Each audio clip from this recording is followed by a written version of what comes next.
ಸ್ವಂತ ಹೇಳಿಕೆ ಅಲ್ಲ.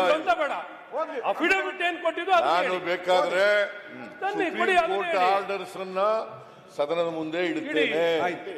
ಸಂತೋಷ. ಕೋರ್ಟ್ ನಲ್ಲಿ ಏನಾಗಿದೆ ಆದೇಶವನ್ನ ಇಡುತ್ತೇನೆ. ನಾಳೆ ಇಡ್ತೀನಿ. ದಯವಿಟ್ಟು ಸುಪ್ರೀಂ ಕೋರ್ಟ್ ಕಾಪಿ ಇಲ್ಲ.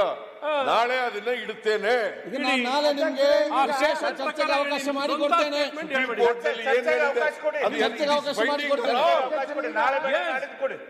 ಬೈಂಡಿಂಗ್ ಅನಾಲ್ ಸನ್ಮಾನ್ಯ ಅಧ್ಯಕ್ಷರೇ, ಈಗ ಮಾನ್ಯ ಮುಖ್ಯಮಂತ್ರಿಗಳು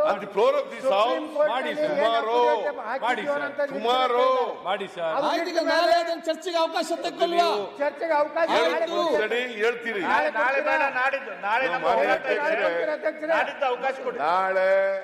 ನಾಡಿದ್ದು ಈ ಸದನದ ಮುಂದೆ ಸುಪ್ರೀಂ ಕೋರ್ಟ್ ನಲ್ಲಿ ಏನು ಆದೇಶ ಆಗಿದೆ ಆದೇಶದ ಕಾಪಿಯನ್ನ ಇಲ್ಲಿ ಇಡುತ್ತೇನೆ.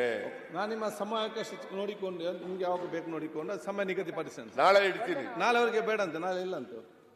ನಾಳೆ ಸಮಾವೇಶ ಇದೆ. ನಾಳಿದ್ದು ಯಾವಾಗ್ಲಾರು ಇಡ್ತೀನಿ. ನಾನು ನಾಳೆ ಬೇಕಾದ್ರೆ ಇಡ್ತೀನಿ, ನಾಳೆ ಇಡ್ತೀನಿ, ನಾಳೆ ಅದ್ರ ಮುಂದಿನ ದಿನ ಇಡ್ತೀನಿ, ಯಾವತ್ತಾರು ಇಡ್ತೀನಿ. ಸುಪ್ರೀಂ ಕೋರ್ಟ್ ಮುಂದೆ ಏನಾಗಿದೆ ಅದನ್ನ ಆದೇಶ ಕಾಪಿ ಇದೆ. ಆದೇಶದ ಕಾಪಿ ಬದಲಾವಣೆ ಮಾಡಕ್ಕಾಗಲ್ಲ. ನಾನು ಮಾನ್ಯ ಮುಖ್ಯಮಂತ್ರಿ ಅದರಿಂದ ಸುಪ್ರೀಂ ನಾನು ಆ ಆದೇಶವನ್ನ ಒಪ್ಕೊಳ್ತೀನಿ ಅಂತಕ್ಕಂಥದ್ದು ನನ್ನ ಭಾವನೆ. ಇವರು ಎಲ್ಲರೂ ಕೂಡ ಆದೇಶವನ್ನ ಒಪ್ಕೊಳ್ತಾರೆ ಅಂತಕ್ಕಂಥದ್ದು ನನ್ನ ನಂಬಿಕೆ. ನಾಳಿದ್ದು ಸುಪ್ರೀಂ ಕೋರ್ಟ್ ನಲ್ಲಿ ಏನಾಗಿದೆ, ನೀವೇನು ಅಂಡರ್ಟೇಕ್ ಮಾಡ್ಕೊಂಡಿದ್ದೀರಿ, ಅವೆಲ್ಲನೂ ಕೂಡ ವಿವರಗಳನ್ನು ಒಳಗೊಂಡಿರ್ತಕ್ಕಂಥ ಆದೇಶವನ್ನ ಇಡುತ್ತೇನೆ.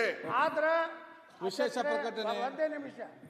ಒಂದು, ಮಾನ್ಯ ಮುಖ್ಯಮಂತ್ರಿಗಳು ನಾಳೆ ಸುಪ್ರೀಂ ಕೋರ್ಟ್ ನಲ್ಲಿ ನಮ್ಮ ಸರ್ಕಾರಕ್ಕಾಗಿ ಚರ್ಚೆ ಮಾಡಿದ್ದೀವಿ. ಮೀಸಲಾತಿಯಲ್ಲಿ ಒಂದು ಸಮುದಾಯ ಮೂರ್ ಕಡೆ ಏನು ರಿಸರ್ವೇಶನ್ ತಗೋತೈತೆ ಅನ್ನೋ ಬಗ್ಗೆ ಆಯ್ತು. ಈಗ ಇದೆಲ್ಲ ಚರ್ಚೆ ಮಾಡಿಸುವ. ಮಾನ್ಯ ಮುಖ್ಯಮಂತ್ರಿಗಳು ನಾವು ವಿನಂತಿ ಮಾಡ್ಕೋದೇನಂದ್ರೆ ಇಡೀ ವೀರಶೈವ ಲಿಂಗಾಯತ ಸಮುದಾಯವನ್ನ OBCಗೆ ಸೇರಿಸಿ ಸೆಂಟ್ರಲ್ ರಿಕಮೆಂಡ್ ಮಾಡ್ಬೇಕು. ಅದನ್ನಾದ್ರೂ ಮಾಡಿಕೊಡಿ ಸರ್. ನಿಮ್ ಕೈಯಾಗ ಏನಿಲ್ಲ. ನಾವು ಅಲ್ಲಿ ಹೋರಾಟ ಮಾಡ್ತೀವಿ. ಚರ್ಚೆ ಮಾಡೋದು ಕೊಡ್ತಾರೆ.